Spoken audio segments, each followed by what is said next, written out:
I don't like to use the word immersion. Immersion, I think, is it's a good word in regards to VR for sure, but it doesn't get to the heart of the matter. We like the word like presence a lot. A good example of this is I guarantee you nobody in the chat has ever flown like Superman before.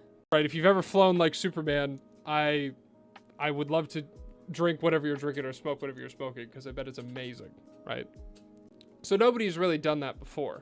However, I guarantee you, if you thought about it, if you had to think about it, you could imagine what flying like Superman might feel like.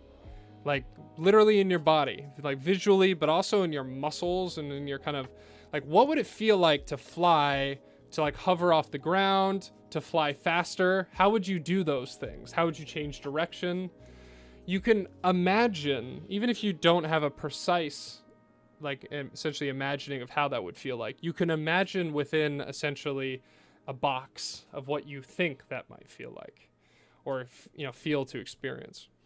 And then I could also guarantee you that if you took 10 people in a room and asked them that question and then brought them together, their answers would exist essentially on a bell curve, where the vast majority of the people would be within a box of what that would feel like, within very close proximity to one another. That is what is called feeling present in that interaction. It's essentially us as human beings, we're more alike than we are not.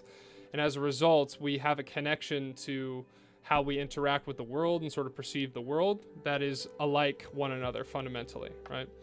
And by what VR does is essentially it anchors your relationship to what's digital in a closer sense to what is more often perceived in reality. Like essentially experiences are more physical and all that kind of stuff from an inherent sense. It's not just about the fact that you're looking at something with your eyes and it's, you're tunneled in with your eyes and all that stuff. It's kind of the holistic experience. The fact that I move kind of things with my head to look around. Things are fundamentally in a three-dimensional place. I have spatial relationships to stuff. All those kind of things that contribute to it.